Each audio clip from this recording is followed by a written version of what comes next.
കേരളത്തിൽ ശക്തമായ മഴ പെയ്യുമെന്നാണ് ഇപ്പോൾ കാലാവസ്ഥാ വകുപ്പിൽ നിന്ന് റിപ്പോർട്ട് വന്നിരിക്കുന്നത്. ഒപ്പം തന്നെ സംസ്ഥാനത്ത് പനിമരണം സംബന്ധിച്ച് വലിയൊരു വർധനയിലേക്ക് പോവുകയാണോ എന്നുള്ളൊരു ആശങ്ക വരുന്നു. പനിമരണം സംബന്ധിച്ച കണക്കുകൾ ഇപ്പോൾ സൂര്യഗായത്രി തിരുവനന്തപുരത്ത് നിന്ന് പങ്കുവയ്ക്കുന്നു. എന്താണ് പുതിയ വിവരം?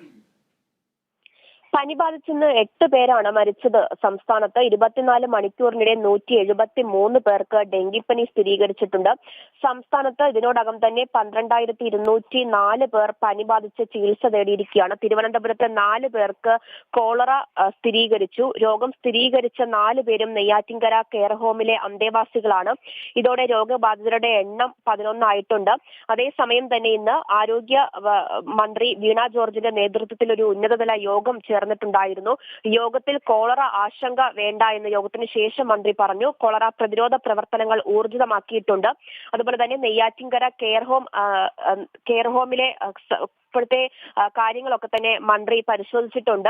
കെയർ ഹോം നടത്തുന്നവർ പ്രത്യേക ശ്രദ്ധ പുലർത്തണമെന്ന് മന്ത്രി പറഞ്ഞിട്ടുണ്ട്. സംസ്ഥാനത്ത് കുട്ടികളുടെയും മുതിർന്നവരുടെയും കെയർ ഹോം നടത്തുന്നവർ പ്രത്യേക ശ്രദ്ധ പുലർത്തണമെന്നാണ് ആരോഗ്യവകുപ്പ് മന്ത്രി വീണ ജോർജ് അറിയിച്ചിരിക്കുന്നത്.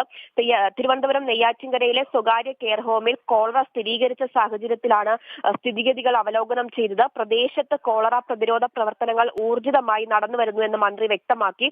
ജില്ലാ മെഡിക്കൽ ഓഫീസറുടെ നേതൃത്വത്തിൽ ആരോഗ്യവകുപ്പിലെയും അതുപോലെ തന്നെ മെഡിക്കൽ കോളേജിലെയും സംഘങ്ങൾ സ്ഥലം സന്ദർശിച്ച് തുടർ നടപടികൾ ഇതിനോടകം തന്നെ സ്വീകരിച്ചിട്ടുണ്ട്.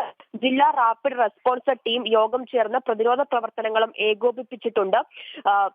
മറ്റ് എല്ലാ ജലസ്രോതസ്സുകളിൽ നിന്നും വെള്ളത്തിന്റെ സാമ്പിളുകളും വിവിധ ഭക്ഷണ സാമ്പിളുകളും പരിശോധനയ്ക്കായി അയച്ചിട്ടുണ്ട്. നേരത്തെ തന്നെ കോളറ സ്ഥിരീകരിച്ചിട്ടും ആ ഉറവിടം കണ്ടെത്താൻ കഴിയാത്ത സാഹചര്യം ഉണ്ടായിരുന്നു.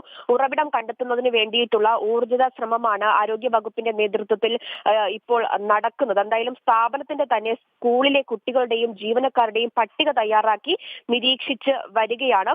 പുതിയ ക്ലസ്റ്ററുകൾ ഉണ്ടാകാതിരിക്കാനുള്ള നടപടികളും സ്വീകരിക്കുന്നതായി മന്ത്രി ഇതിനോടകം തന്നെ വ്യക്തമാക്കിയിട്ടുണ്ട്. ശരി, സംസ്ഥാനത്ത് പനി ബാധിച്ച് മരണം 8 ആയിരിക്കുന്നു എന്നുള്ളതാണ് ഏറ്റവും പുതിയ വിവരം.